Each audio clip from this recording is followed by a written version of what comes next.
Dimanche 23 juillet 2023, W9 diffuse Fatal à partir de 21h05.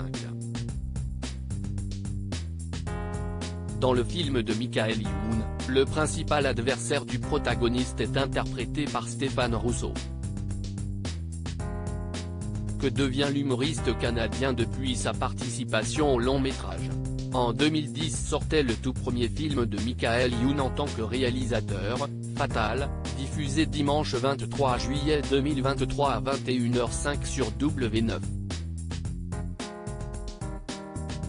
Dans ce long métrage complètement délirant sur un rappeur en quête de sens à sa vie, l'acteur connu pour ses rôles dans La Beuh, 2003, Is No Good, 2005, ou encore Rendez-vous chez les Malawa, 2019, interprète Robert Lafondu, alias Fatal Bazooka.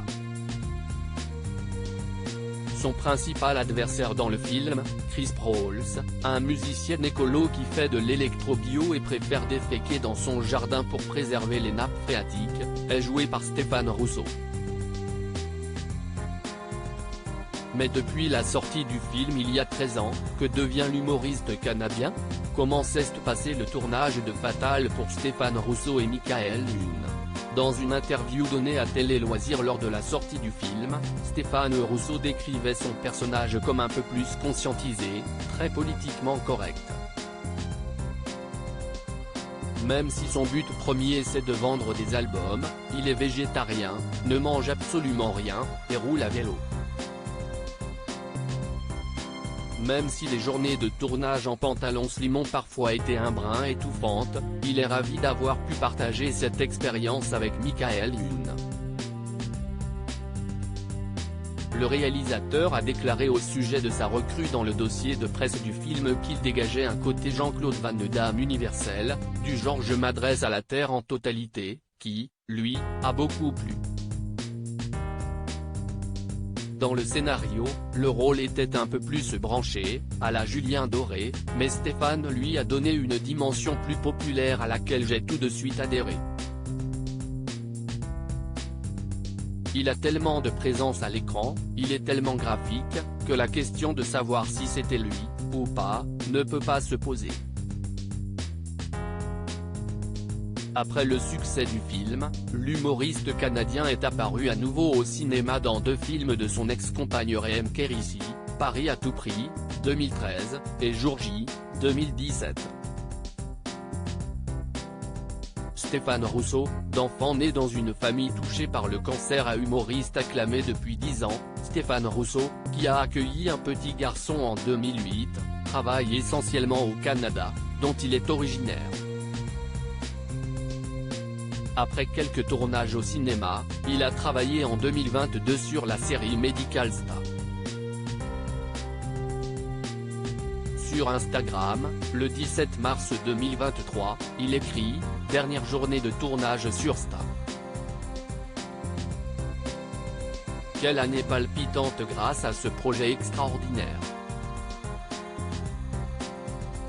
Malgré la charge de travail, des fous rires à profusion étaient au rendez-vous. Une grande expérience. Vivement la 2e saison.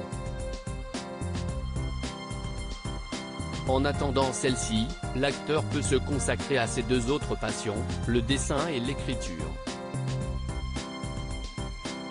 Si nombre de ses œuvres sont disponibles sur son site internet, son premier livre autobiographique, paru en octobre 2022 aux éditions Chaos, permet de plonger dans sa vie et son passé d'enfant meurtri. Famille Royale raconte l'histoire d'une famille qui navigue entre le dysfonctionnel et la magie. L'usine et les campings nudistes. Les maladies incurables, son père, sa mère et sa sœur sont morts du cancer, note de la rédaction, et la fête. Les non-dits et la boisson. La classe moyenne et le succès fou d'un fils vedette. Le Journal de Québec révèle que c'est grâce à l'humour que Stéphane Rousseau est parvenu à s'en sortir, partant en tournée dans les bars du Québec en compagnie de Roméo Pérus, même dans les bars de danseuses. Après la sortie de ce livre, c'est auprès de 7 jours que l'humoriste de 56 ans se livre sur son projet à venir, un nouveau spectacle. Pour l'heure, ni scénario, ni date n'ont été dévoilés. L'idée germe encore dans l'esprit de celui qui montait sur scène pour la dernière fois en 2016 avec Stéphane Rousseau brise la glace. En attendant, il sera possible de l'entendre doubler un personnage dans Toupie et Pinou, le film, aux côtés de Xavier Dolan et Anne Dorval.